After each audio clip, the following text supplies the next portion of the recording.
अच्छा, आज का क्वेश्चन है हमारे पास 4 सेंटीमीटर भुजा वाले 3 ठोस घनों को जोड़कर एक ठोस घनाभ बनाया गया है। इस प्रकार बने घनाभ का आयतन है कह रहा है। अब हमें दिया क्या है, क्या चीज दिए हैं? घन दे के। क्या देखें? घन माने क्या होता है? घन माने क्या ठहरा? घन माने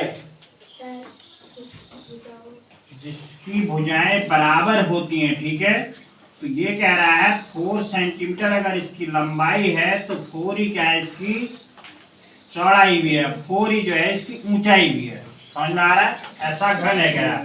तो 3 है कह रहा है। 1 ये हो गया, ये दूसरा हो गया 2, ये तीसरा हो गया 3। समझ में आ गया? जब ऐसा है तो अब क्या हो रहा है, ये तो 4 है, एक 4 ये हो गया, एक ये हो गया, तो इसकी लंबाई बढ़ेगी, चौड़ाई तो उतनी रहेगी ना। यही तो हुआ, चौड़ाई और ऊंचाई तो उतनी रहनी है। तो अब हमारे पास जो घन बना, इसका जो चौड़ाई है घनाभ का, अब हम क्या लिखेंगे यहाँ पर? घनाभ की चौड़ाई कितनी हुई? 4। ऊंचाई कितनी हुई? ऊंचाई भी उतनी रहेगी, क्योंकि ऊंचाई में भी कोई परिवर्तन नहीं हो रहा। ऊंचाई 4, लेकिन लंबाई क्या होगी? अब लंबाई कितनी हो जाएगी? घनाभ की लंबाई कुछ दिख रहा है तुम्हें यहाँ? लंबाई में परिवर्तन कितनी हो जा रही? लंबाई 12। 4 + 4 + 4 हो गया। ये क्या हो गया? 4 12 हो गया। कितना हो गया? 12।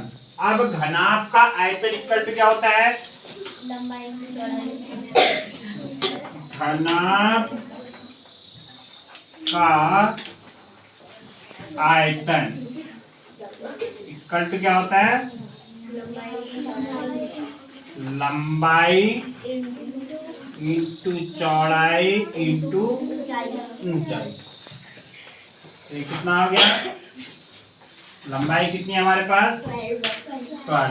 12 इंटू 4 इंटू 4, 4 4 जा 16 इंटू 12 16 इंटू 12 कितना होता है?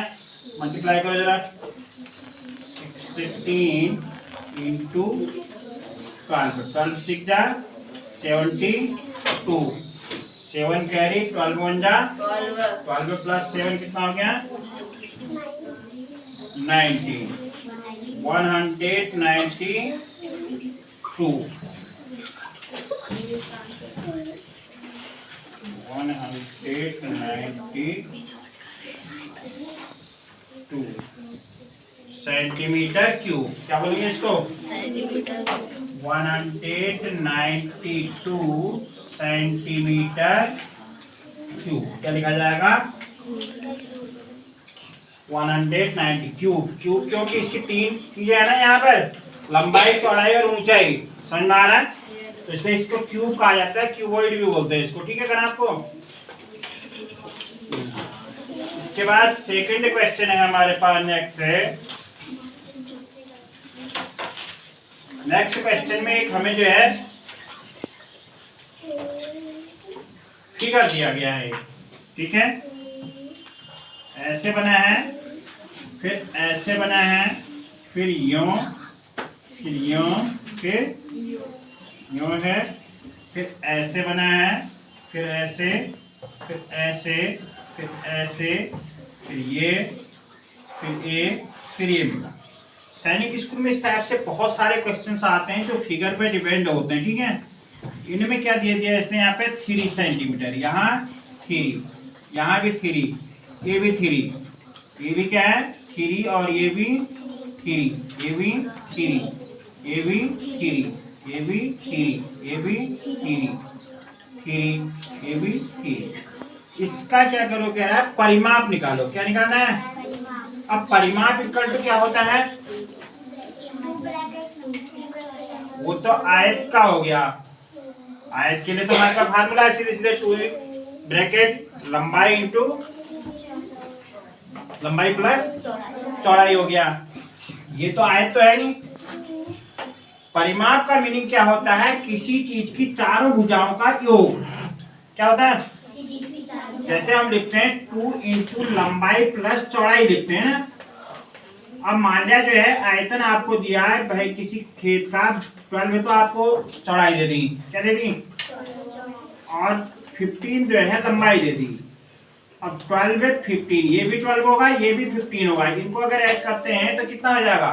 12 प्लस 12 है 24, 24 प्लस 30 ये हो गया 15 प्लस ये 54। अगर हम इसको ब्रैकेट में ये फार्मूले में लगाते हैं तब क्या हो जाएगा? 2 इंटू लंबाई कितनी है? 15 प्लस 12, तो ये कितना हो गया? 5 और 2 7, 1 और 1 2, 27 इंटू 2 कितना हो गया? 54 हुआ नहीं? तो इन भुजाओं को जोड़ दें या जो है ये फार्मूला है वहां पर, तो इसलिए फार्मूला है क्योंकि यहाँ दोनों भुजाएं बराबर हैं। अब यहाँ ऐसा तो नहीं बन सकता है, तो यहाँ इनको सीधे सीधे ऐड कर दो।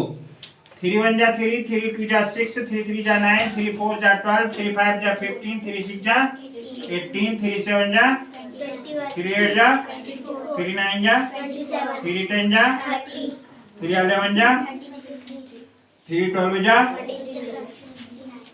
3 13 जा 39। तो 39 तो यहाँ तो ऑप्शन ही नहीं दिख रहा है। एक हमने दो बार तो नहीं गिन दिया। 3 1 जा 3 का, 3 2 जा 6, 3 3 जा 9, 3 4 जा 3 5 जा 3 6 जा 3 7 जा 3 8 जा 3 9 जा 3 10 जा 11 3 जा 12 3 जा 38। 12 ही है ना, ये 12 भुजाएं होंगी आज, क्योंकि 12 हैं तो 12 के 3 हैं। तो सीधे सीधे हम इसको क्या लिख सकते हैं? 12 इंटू 3 इक्वल टू क्या हो गया? 36 है।